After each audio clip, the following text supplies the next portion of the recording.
लोहारू के सिरसा गांव में प्रगतिशील किसान सज्जन कुमार ने नेट हाउस और जल भंडारण टैंक प्याज गोदाम बनाकर बागवानी की खेती में करिश्मा कर दिखाया और अच्छा मुनाफा भी कमा रहे हैं। पहले वो बाजरा, गेहूं, चना समेत पारंपरिक फसलों की खेती पर निर्भर रहते थे, लेकिन अब नेट हाउस में कई सब्जियों और फलों की खेती कर रहे हैं। वहीं प्रगतिशील किसान सज्जन कुमार ने बताया कि हरियाणा सरकार पूरी सहायता कर रही है। नई नई तकनीक से खेती करने पर बागवानी विभाग द्वारा प्रोत्साहित लगातार किया जा रहा है। इस रिपोर्ट में आप देखें। हरियाणा में प्रगतिशील किसानों की संख्या लगातार बढ़ रही है। प्रदेश सरकार के प्रयासों का असर साफ तौर पर देखा जा सकता है। दरअसल किसान पारंपरिक खेती से आगे बढ़ फसल विविधीकरण को अपनाएं और बागवानी की खेती करें, इसे लेकर किसानों को लगातार प्रोत्साहित किया जा रहा है। तो साथ ही बागवानी विभाग भारी भरकम सब्सिडी किसानों को दे रहा है। खेत खलिहान में आज हम आपको लोहारू के प्रगतिशील किसान सज्जन कुमार के बारे में बताएंगे, जिन्होंने पारंपरिक फसलों की खेती छोड़ सब्जियों और फलों की खेती शुरू की और अच्छा मुनाफा आज वो कमा रहे हैं। वो अपनी कामयाबी के लिए हरियाणा सरकार और बागवानी विभाग की योजनाओं की भी तारीफ कर रहे हैं, क्योंकि नेट हाउस, वाटर टैंक समेत कई अन्य चीजों में भी विभाग की ओर से सब्सिडी मिली है। प्रगतिशील किसान सज्जन कुमार ने बागवानी विभाग के माध्यम से नई नई खेती की तकनीक के गुर सीखे। 3 साल पहले नेट हाउस बनवाए और सब्सिडी के तौर पर 25 लाख रुपए मिले, जिसमें वो खीरा, खरबूजा, टमाटर, शिमला मिर्च, हरी मिर्च की खेती कर रहे हैं। इसके साथ ही उन्होंने फूल गोभी की 3 किस्में लगाई हुई हैं और अच्छा मुनाफा कमा रहे हैं। उनका कहना है कि परंपरागत खेती को छोड़कर बागवानी की तरफ किसान खेती करें तो निश्चित तौर पर आमदनी दोगुनी हो जाएगी। मैंने बागवानी विभाग से जुड़ा था। मैंने करनाल से 4-5 ट्रेनिंग ले चुका हूँ। मेरे नेट हाउस लगवाया 2020 में जी। मैंने 2020 में नेट हाउस हमने 4 फसलें ले चुका हूँ। इसमें 3 फसल खीरे के लिए, 1 फसल गोभी के लिए। तो कितना फायदा मानते हैं? बहुत अच्छा मुनाफा हुआ है जी। पहली फसल लगाई, इतनी जानकारी नहीं थी मुझे, फिर भी मैंने 3.5 लाख रुपए का खीरा दिया था जी। दूसरी फसल में 4 लाख रुपए का दिया था जी। फिर मैंने गोभी लगाई, गोभी का अच्छा भाव गेती तैयार करके मैंने 1,20,000 रुपये की आधे किले में गोभी तैयार की थी जी।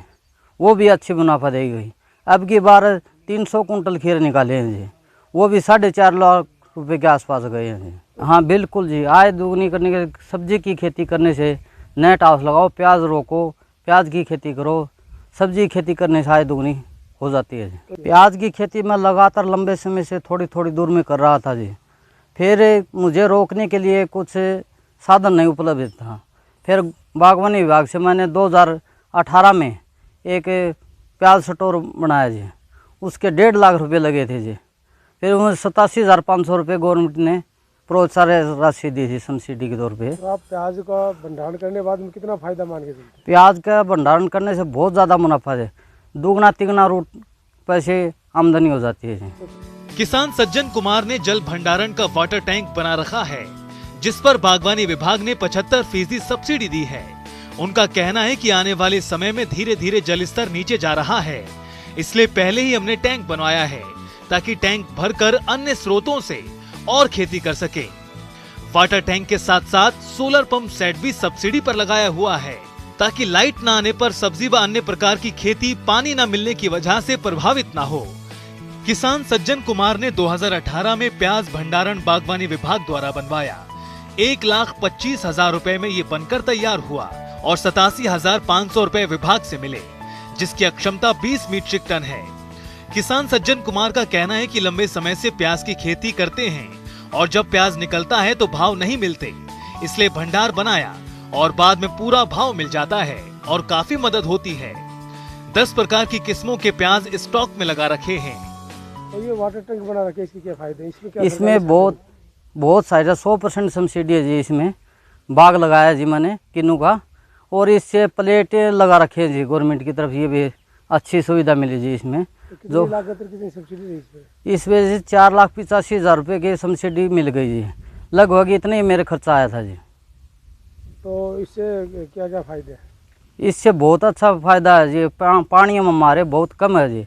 इसके अंदर स्टोर कर लेते हैं जी पानी को कोई से, फिर हमें धूप हो कभी भी सोलर प्लेट से हमें अपने खेत में सप्लाई कर लेते हैं। ऑर्गेनिक भी कर रहा हूँ जी। सारी तो नहीं कर रहा, फिर भी ऑर्गेनिक की खेती, प्याज की ऑर्गेनिक खेती कर रहा हूँ जी। मैंने जीवामृत, घनामृत, डीकम्पोजर ये अपना खुद का तैयार करके ह्यूमिक एसिड बनाता हूँ जी। इससे मैं अपनी सप्लाई करता हूँ जी खेत के अंदर। ड्रिप सिस्टम सारा लगा हुआ है मेरे। तो वहीं जनता टीवी से बातचीत में किसान सज्जन कुमार ने बताया कि बागवानी की खेती में अच्छा मुनाफा हो रहा है और सारी मदद हरियाणा सरकार और बागवानी विभाग से मिल रही है। इस दौरान उन्होंने अन्य किसान भाइयों से भी अपील की कि परंपरागत खेती छोड़ समय के अनुसार नई नई तकनीक से खेती करें और अपनी आय को बढ़ाने का काम करें। जनता टीवी के लिए लोहारू से महासिंह श्योराण की रिपोर्ट।